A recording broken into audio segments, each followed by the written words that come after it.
Salve discipuli. All right, here is our PowerPoint on indirect commands. So please make sure that you have your Clavis out and ready to go. This is Clavis 2, 4.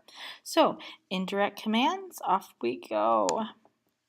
So let's start with what we already know. You already have an indirect statement, you already have a purpose clause, and you have an indirect question. So I remind you that you're looking for the identifiers with these. So an indirect statement, you have a head verb, videt, you have an accusative subject, passerem, and then you have an infinitive, manere. So just remember this sentence, you've seen it so many times. This is Catullus sees that, because it's an indirect statement, the sparrow always remains in the lap of the girl.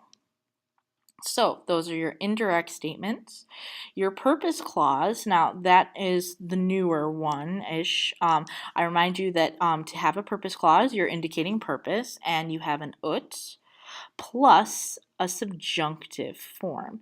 And to identify how you translate these, I remind you it's the sequence of tenses. So mitas is present, so since it's present subjunctive, and skiam is present, they're happening at the same time.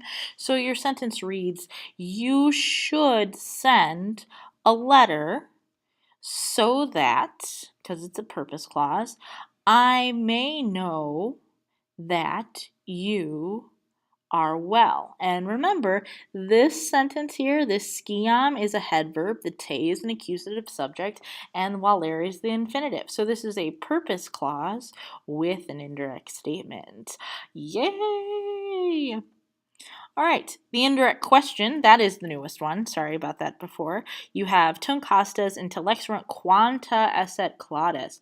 Quanta is your interrogative word, and that interrogative word with a subjunctive tells you that it's an indirect question. So this is then the enemies understood how great the disaster was. And again, it's the relationship of sequence of tenses. Intellexerunt is perfect, so that secondary sequence, which is why esset then is imperfect to show that they are happening at the same time. Quanta is that word that tells you that it's your interrogative telling you it's indirect question. So let's move on then. So just a quick reminder of what is indirect versus direct. You have indirect statements, you have indirect questions, and today you're getting indirect commands. So oro ut mihi parcatis, I beg that you spare me. Oro is the I beg, ut is now that, because this is actually an indirect command. Parcatis, that is the spare, and that is the subjunctive. Mihi then is your dative, so that is functioning there as an indirect object. Mihi parkite, this is the direct form. This is with your imperative. So parkite being the imperative, and then again, parkeo, parkere requires the dative. That's why it's mihi as a dative. So, two similar messages, however, this one is indirect versus this one is direct. Oops. Oh, no, sorry about that. Clicking the wrong way. So, indirect commands then. Indirect commands are used after verbs that express a request or a command. So those two words that you have to express a request or command are orare and rogare. Now, you will more than likely use orare over rogare just because orare is more of like a high level word.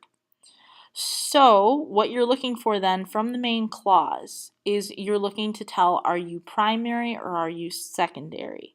Most likely then you should be happening at the same time for an indirect command, because how can you command somebody to do something in the past? That's a totally different way of looking at things. So if you're primary in the main clause, you're using a present subjunctive.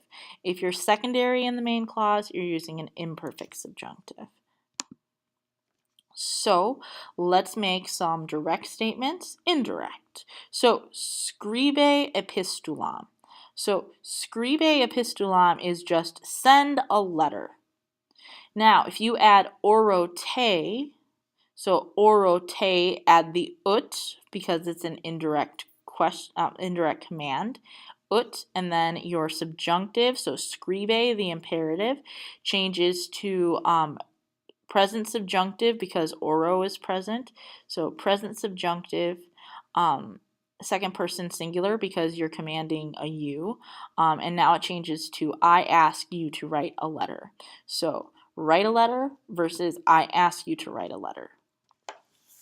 Second sentence, non solum juventem sed etiam senectutem ama, and then again you're adding oro te.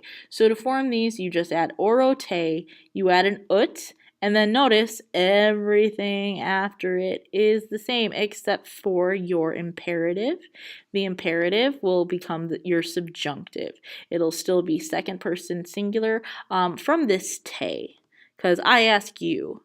So I ask you to love not only youth but also old age. So orote is the I ask you. Ut then is translated as to here. And you're taking it with that subjunctive. So I ask you to love not only non solum juventem, youth, sed etiam, but also senectutem, old age. So let's do some more examples. So I'm giving you noli carmina scribere. You need to add oro te, and so you're basically doing what we just did. You need to write an indirect command, and then you need to translate it. So please pause now until you're ready to see the answer. Answer is oro te ne carmina scribas. So noli scribere, notice that is a negative imperative. Since that's your negative imperative, instead of using an ut, we use a ne. So you have oro te, and then the ne to make it the negative command, and then carmina scribas. Carmina stays the same. Scribere is your verb, and it just goes to present subjunctive since oro is present. Sentence translates as I ask you to not write songs. So oro, I ask te, you. Ne is the to not, and then scribas, write songs. So pause this until you're ready for the second one. Second sentence, you're taking noli vinum bibere and you're adding oravi te. So now we're changing it up. So oravi is perfect. So since this is perfect, your imperative, that bibere, is going to be an imperfect subjunctive. So that's why you have biberes. So oravi te is what you added in. Vinum stays the same.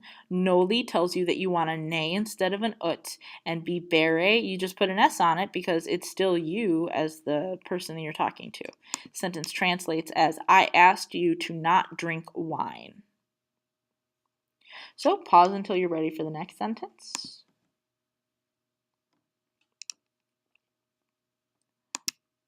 All right, third sentence, sorry. Coli virtutes non vitia. So you're adding oravi te to this one again. So we have to go perfect. So oravi te ut colores virtutes non vitia. So all you did, you added the oravi, the te. This one's not negative, so you kept an ut. Colores, cole was your imperative. I hope you caught it. So that's why it's become an imperfect subjunctive there, where tutes stays the same, non-vitia then also stays the same.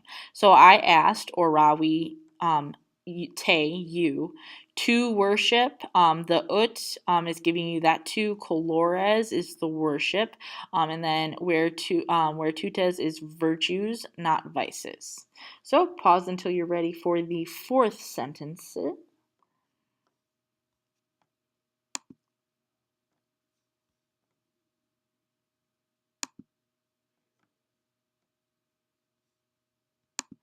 Sorry, just kidding. That was the fourth sentence. Okay, anyway, Magister's not so good at making podcasts, so I hope you have a good laugh about that. So let's talk about the differences. All right, so the differences, you have indirect questions, indirect commands, and indirect statements. So it's all about identifying what you have. So an indirect statement has an accusative and an infinitive. It also has the head verb, but sometimes we have issues identifying that. But the accusative and the infinitive is what you're really looking for. Your indirect question, this is the one that has the interrogative word and a subjunctive verb, whereas an indirect command is going to have ut or nay and a verb in the subjunctive. Now, that indirect command seems very similar to a purpose clause. The difference between the indirect command and the purpose clause is that purpose clause indicates purpose. Indirect command indicates a command. So usually if it's second person, you can think that it's definitely an indirect command over a purpose clause, unless you know for a fact that you're giving the purpose to someone specifically. So that's it. You have 3 other sentences to give a try. You're going from Latin to English. I'm not giving you the answers because I want to see what you come up with tomorrow during class. So hope you've enjoyed listening and see you all tomorrow. Vale te discipuli.